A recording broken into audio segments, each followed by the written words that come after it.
All right. Hello, everybody. Welcome. Tonight is a very special Brain Club. I think one of the best Brain Clubs ever. Our community panel on understanding your nervous system. Before we get going, closed captioning is enabled. You just have to turn it on at your end if you'd like to use it. Depending on your version of Zoom, you might see the live transcript closed captioning icon. If not, look for the more ... and choose show subtitles. You can also do the same and choose hide subtitles if you want to turn them off. If you're new to All Brains Belong, I think there are a couple of folks new today. Welcome. We are a nonprofit organization supporting the health and belonging of people with all types of brains, and we do that in lots of different ways. So you are invited to be part of the ABB community through participating in Brain Club.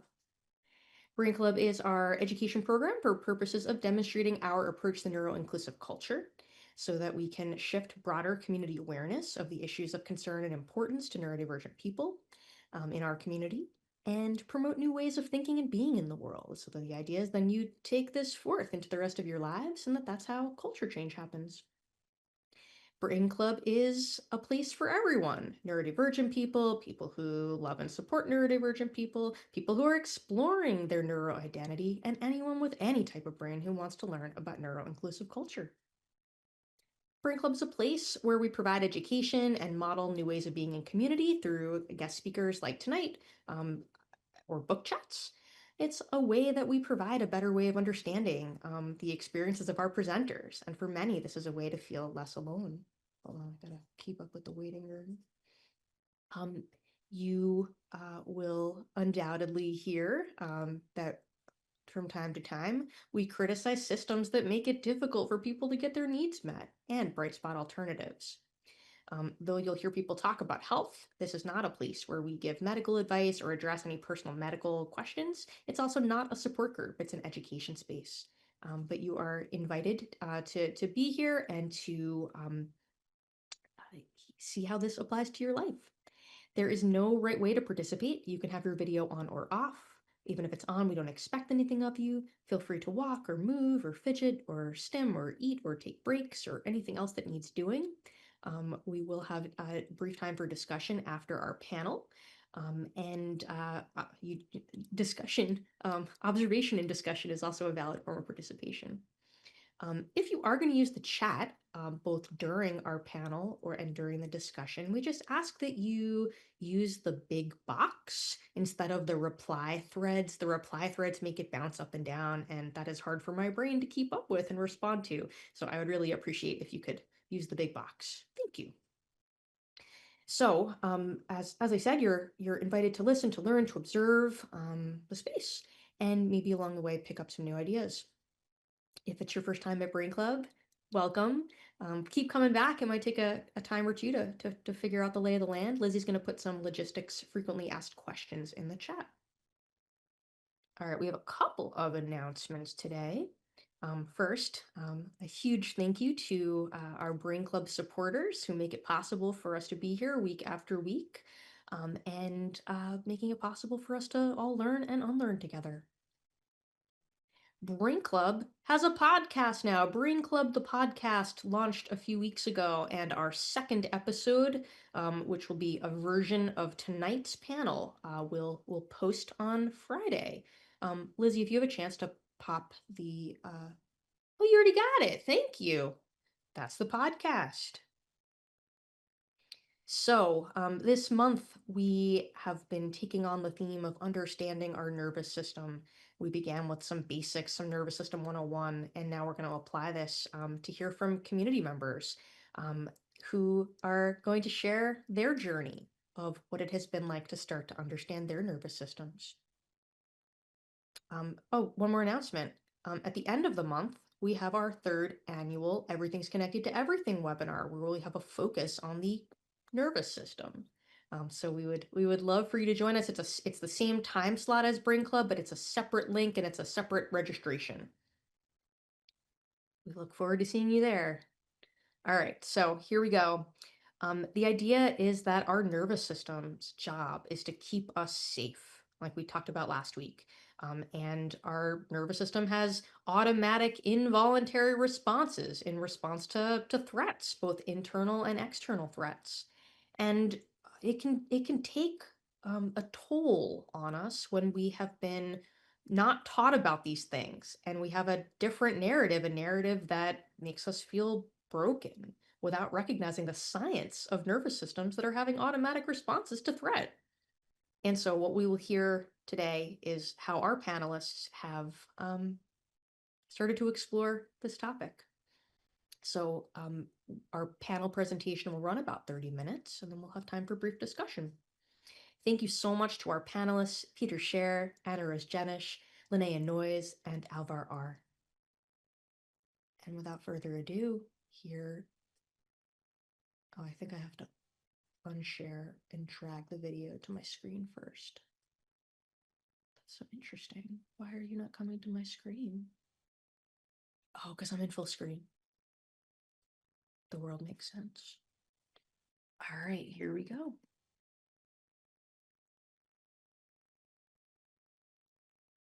The theme of the month is going to be around nervous system regulation.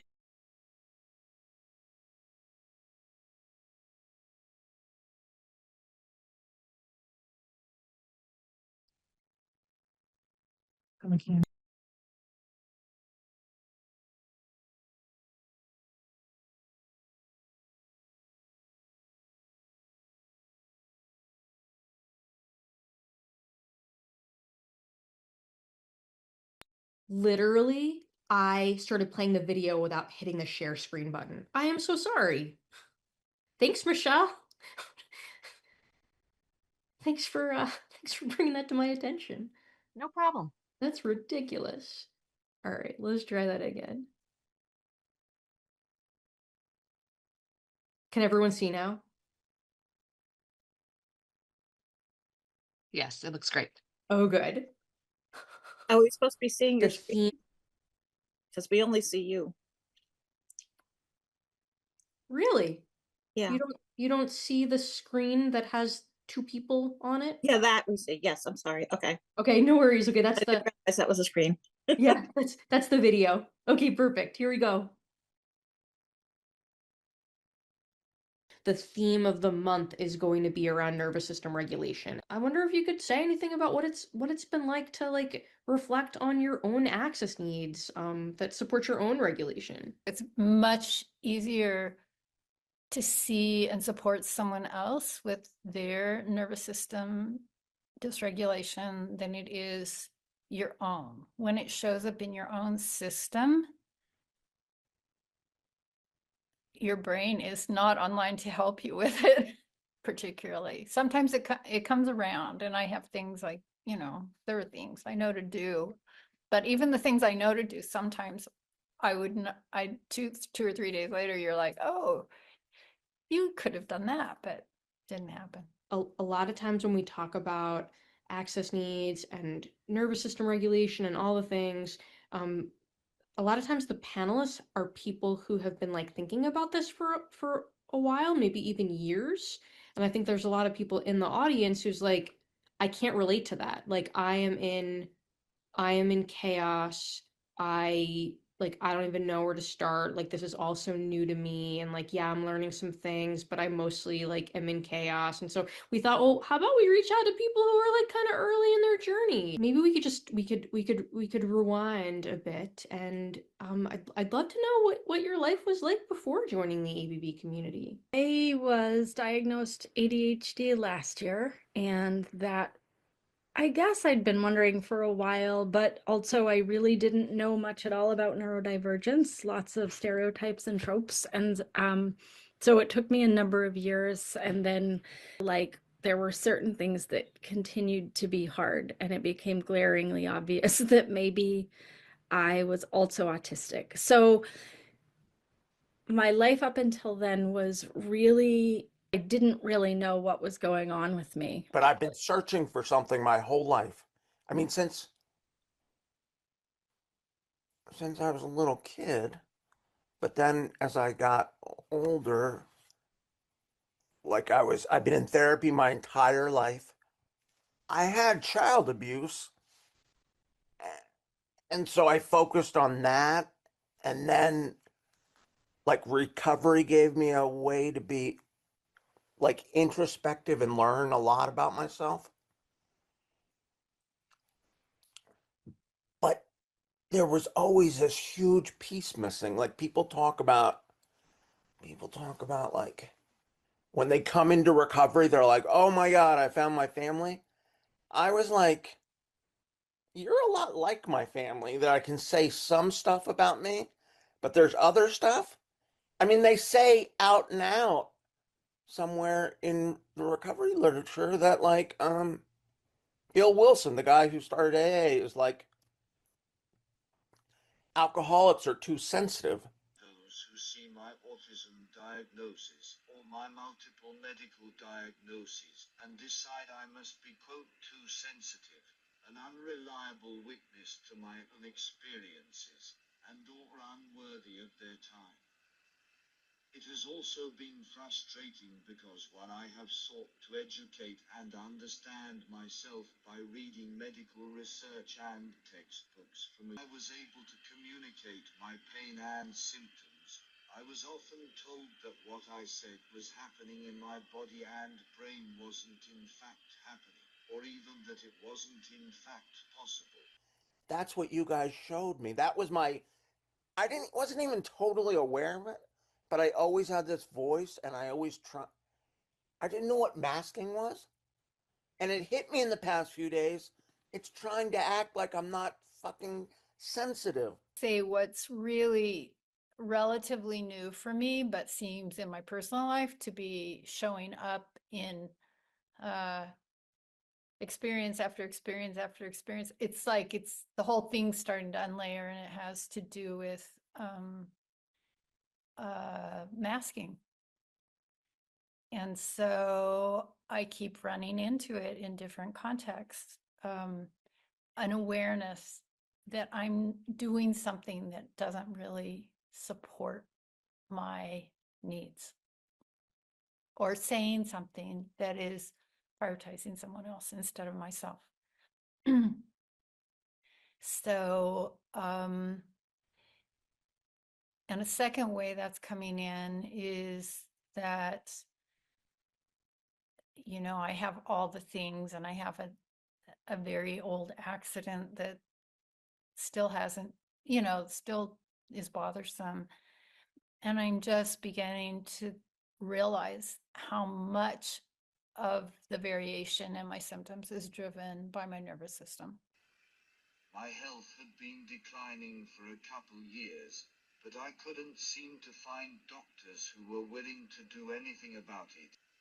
When my therapist at the time was on vacation, I was allowed to meet with their supervisor instead, who ended up sharing all brains belongs all the things resource with me. I recognized so much of what I'd been experiencing in those pages, which eventually led to me becoming a part of the virtual A.B.B. community, as well as deciding to share the resource with my primary care physician.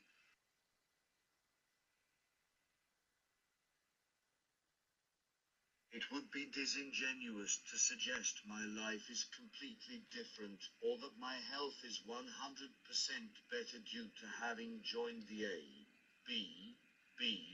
community, though perhaps that more so be the case if I moved to Vermont. LOL. Even so, significant positive changes have taken place in the last year, and All Brains Belong has definitely played a role in that. I'm really sick. I mean, I'm I'm really limited, but I'm happier in a lot of ways than I've ever been, you know? Yeah. In the time I've been coming to All Brains Belong, I became aware that it took a while, that maybe being sensitive wasn't a fault, and that it wasn't something, like a character defect. That's what they call things in AA. And somehow I shifted from wanting to fix my sensitivity, realizing my sensitivity was a sign of what I needed. And yeah, and that, it's so freaking bizarre that I'm housebound, but I'm more self-loving than I've ever been in my whole life. And that's from this. What you're really describing is like coming into alignment with your values, coming into your authenticity. And that's, I mean, people don't know. They don't know how out of alignment with their authenticity they really are because they are, we're all brainwashed and socialized into like this one size fits all way. And I was really trying to fix things that were never broken. Um, and that's a huge, huge gift that I've been given already to understand. I don't have to fix this stuff. You're really, really, really not broken. It's really not you. The world is not, our world is not, it's not set up for all of us. It's not inviting to all of us. And it's really, really painful. It has been both enlightening and frustrating to better understand my nervous system and access needs. My increased understanding has allowed me to better accommodate myself and articulate what I need from my environment and others, and has offered me phrases and terms to use to improve the likelihood my needs are taken seriously by. How helpful it's been to understand post-exertional malaise. And also I'm learning to consider stopping. I can't even tell you how many times I look back on the afternoon or the day and say, oh my gosh, you felt pain somewhere, but you kept doing what you were doing anyway. And so just so many things like that. Like it's pretty radical to actually stop. yeah, and I think that, I mean, that's so hard. Because it is so radical. It is so counter to everything we've been taught for like decades and decades and decades of our lives. It's part of the mask. Pushing through post-exertional malaise is part of the mask. Oh, wow. Yeah. There's so much denying or thinking there's something wrong. These things, people aren't usually going around talking about that. Oh, there must be something wrong with me or whatever, but it's the inside voice, it's like something not okay with you. Yeah, I'm fundamentally not okay as a human, and I hope no one figures that out about me. Yeah. And ultimately it's the safety issue again, not feeling safe in the situation. There was no, at least in my training, there was like no consideration for like everyday life, how your nervous system reacts to things external to you and internal to you, and like memories of things external and internal to you, like all of that. It's happening all day long, and people don't have that framework. And so, there's so much judgment, like self-judgment and shame of just like, what the hell's wrong with me that I'm having these responses? Like, why am I like, no one else seems to be having these responses, but Obviously, I can't control other people, so my improved understanding and ability to articulate it doesn't always change someone else's actions, which is something I continue to struggle with as I become dysregulated and even meltdown rather frequently, despite having gone through the process of identifying what activates my sympathetic nervous system and what helps me self-regulate. Really on my own, trying to figure out why I was the way I was, and not, just trying to pull from like social media or different peer reviewed whatever that I could find.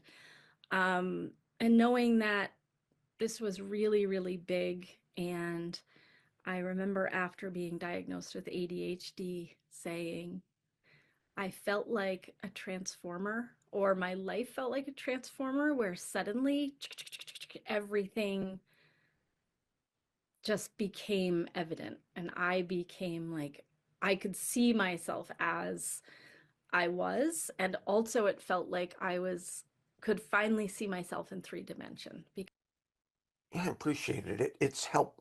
I feel like it made such a huge piece of it made me whole. It made me whole, right? Because I've been on an introspective journey my entire freaking life. Religions too, all kinds of stuff. And there's this huge piece that it's just I'm autistic.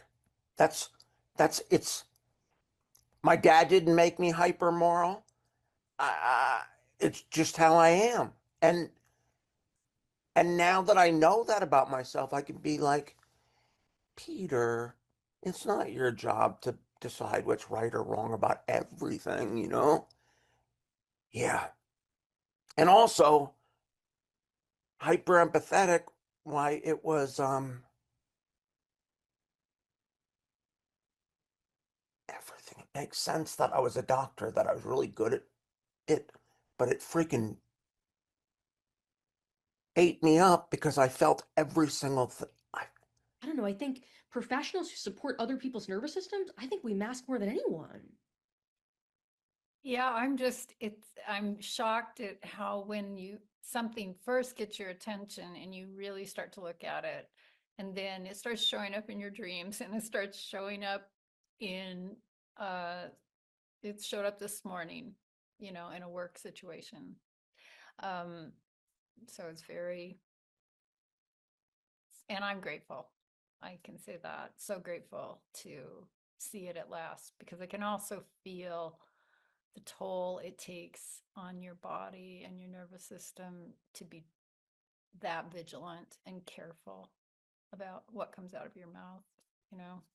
Absolutely. And I think that um, you know, like those of us with all the things, I think in many ways when we don't pay attention to our nervous systems, it's our immune system that's like, I'll show you. You will pay attention to me. It's difficult to look back at all of the suffering I endured and time lost having to wait until encountering All Brains Belong last year, when I was finally able to see my body and brain reflected and be able to learn more about how they function, as well as more about my access needs and autonomic nervous system specifically.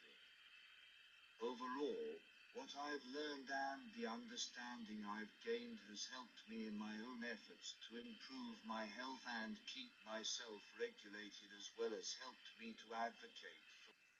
Ideally, I would avoid environments and situations that are unsafe, but that's not possible for me right now.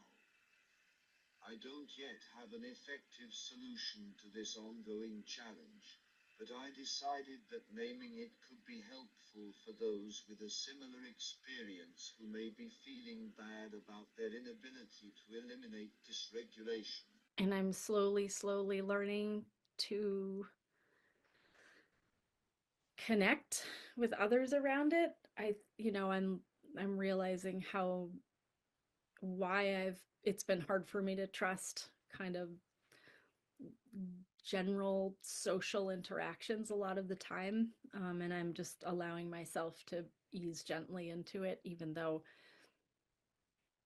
top down, I know this is a very safe community, but still these reflexes of.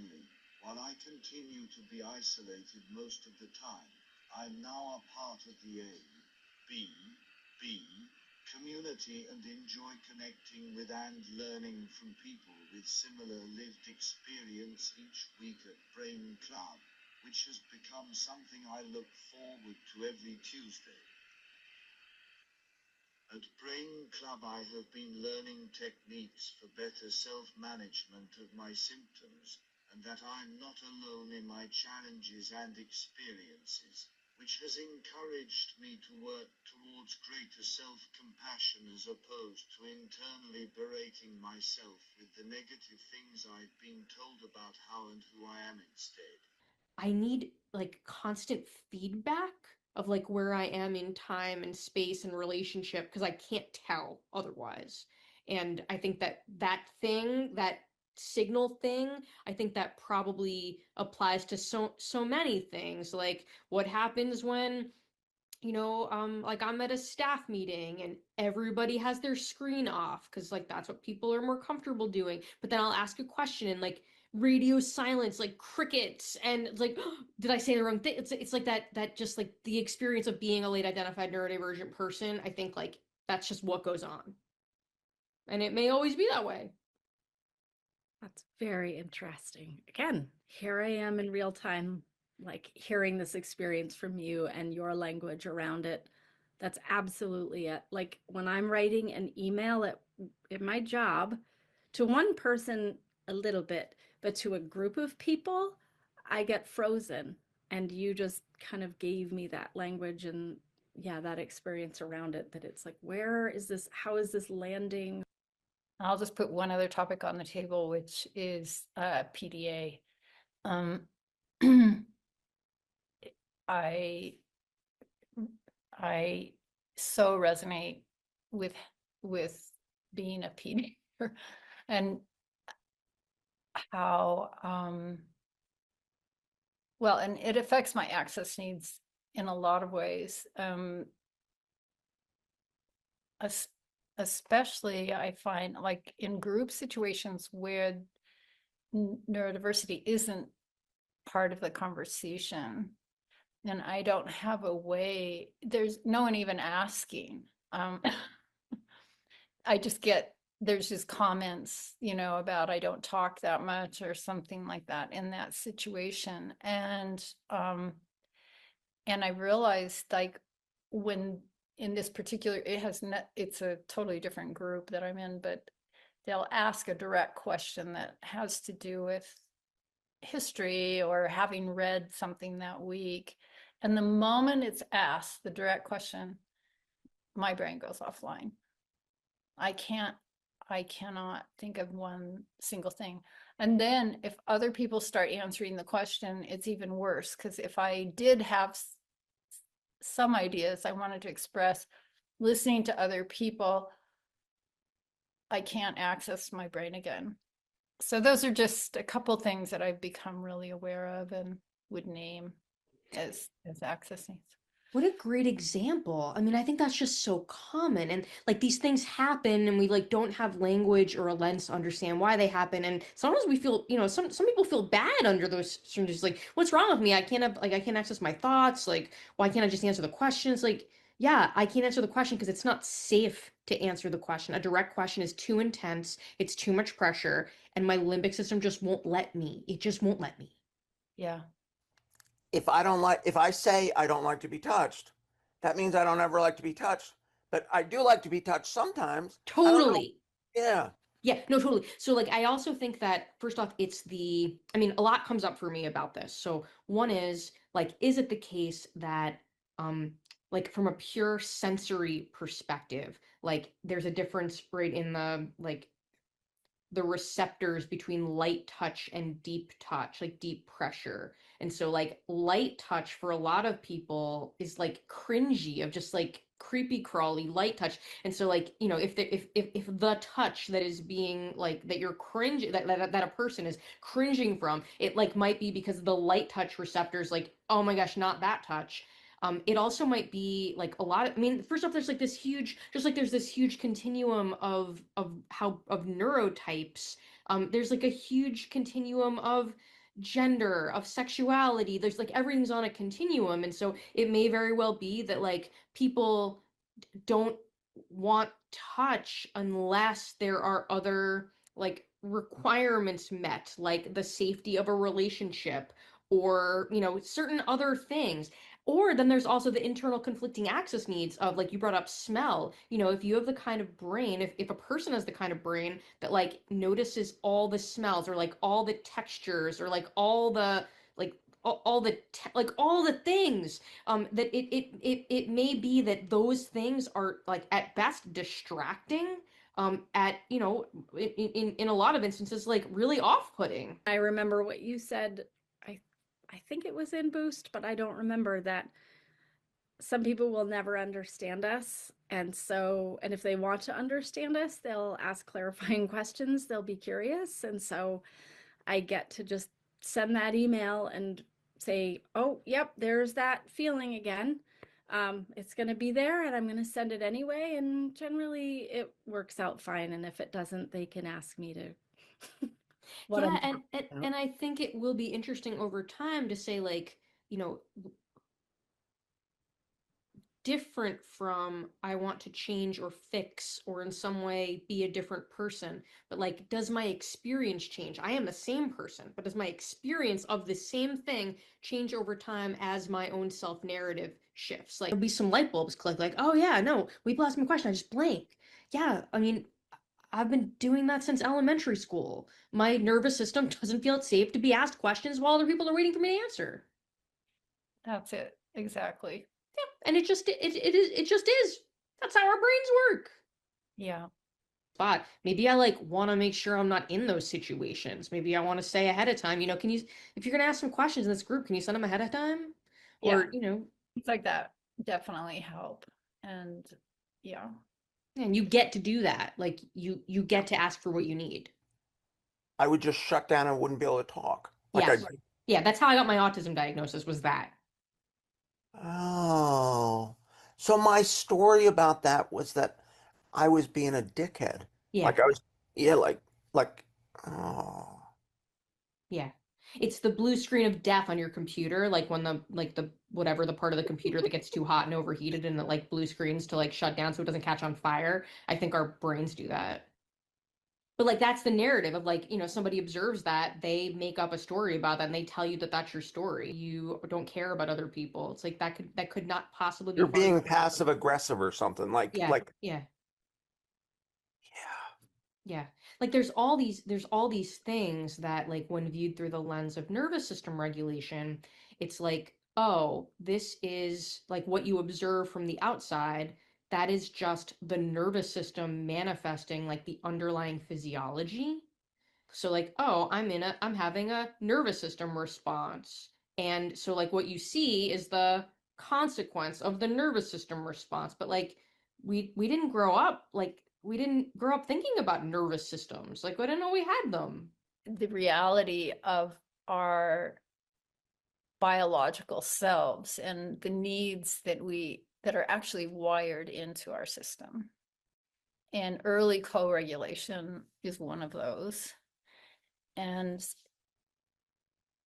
a lot of people didn't get it. A lot of us didn't get it. In my generation, it was more of a hands-off kind of parenting and benign neglect, we could call it, or something, and so we may not. And then there's judgment around needs too, that we're broken in some way, like and that isn't the case, so if people are wondering like what's going on with them, I just think diving in deeper and just see what this system in particular, what ABB has to offer, if they have access to that, explore it and see what resonates, because you'll run into it, if it's happening for you. Totally. And I think that like sometimes like a program like Brain Club or group medical appointments, or there's other people sharing, that's the oblique angle for the PDA, or for whom it's too intense and too direct to be for somebody to like walk you through self-reflection, like where it's not your idea or something, as opposed to like somebody else is talking about themselves and you have your own autonomous appraisal of how something applies to you or not, that you run with or not. That's right. And that's a huge, huge gift that I've been given already, to understand I don't have to fix this stuff. I get to now understand why. I get to understand what's happening. I get language for it, which is so impactful. I get to hear other people talking about their experience, and I get to have the tools to help myself and to think about things. Again, I'm like another special interest is like disability rights, and I never thought that I had access needs and that I had a right to them. And now I get to slowly reframe for myself. They're not broken. We're not broken, and there are ways we can ask for needs, for our needs to be met, to expect that our needs will be met, that these are indeed access needs, and that I get to learn what they are and I get to ask for them. And if I don't get them, I get to figure out how I can pivot my own life. So it's really empowering. Can very much empathize with and relate to those feeling stuck, overwhelmed, and or burned out. I suppose my advice consists of 3 parts. 1.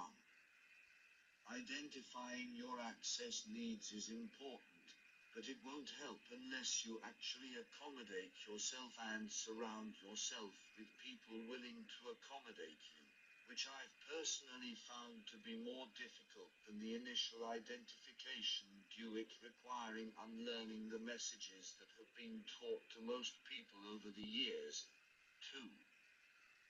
Finding and engaging with community is essential so that you're able to realize you're not alone, which helps with self-compassion, and so that you can learn practical tips from others with similar challenges, which helps with the numerous aspects of chronic illness and neurodivergence that are difficult even without discrimination, internalized ableism, and/or marginalization. And 3. While I personally ruled out suicide as an option several years ago, after experiencing too many new and ongoing health issues from surviving attempts I scientifically shouldn't have. Since suicide continues to be a statistically significant cause of death for autistic and otherwise neurodivergent individuals, I will close with sharing the advice I've often offered to those understandably struggling with existence in a world too often downright hostile to us. I won't claim that your life will be 100% better tomorrow or even next year, and I likewise won't try to convince you that your life will for sure get and stay better. I also won't attempt to guilt you into staying, but rather I invite you to be curious about what could be. Your life on this current plane can only get better as long as you are alive, so while death may allow you to avoid potential future suffering, it also keeps you from enjoying potential future love, joy, and peace. Whatever your reason for holding on, whether seemingly big or small, I hope you will stay alive long enough to meet folks who respect and love you for all of you, and, just as importantly, long enough for you to appreciate your own inherent value and worth.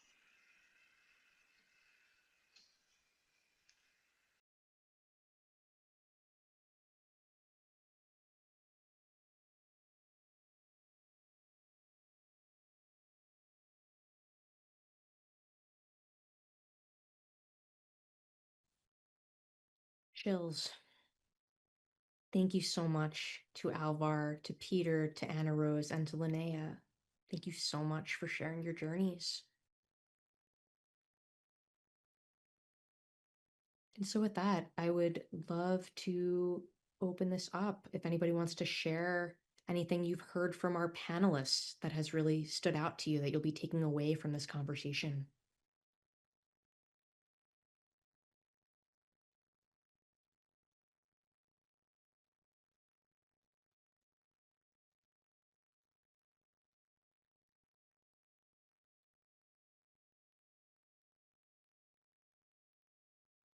Landy says, diagnosis and neurodivergent communities like this one open the door for curiosity about what could be. So well said.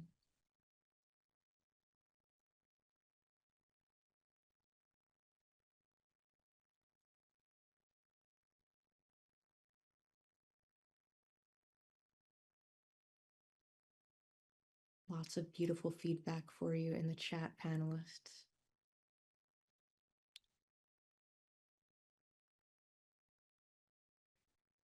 Kayla says, thank you for sharing that, Alvar. That was the most honest and beautiful commentary on suicidality I've heard.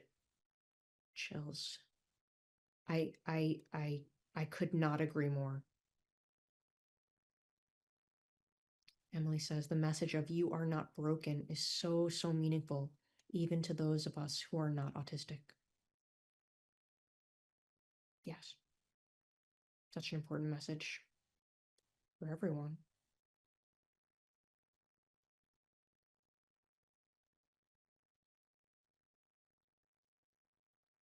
Oh, Patricia. She says, I wish my 19-year-old son could have heard that. I will share that message about curiosity and sticking around to see if things can get better. Thank you for being here, Patricia.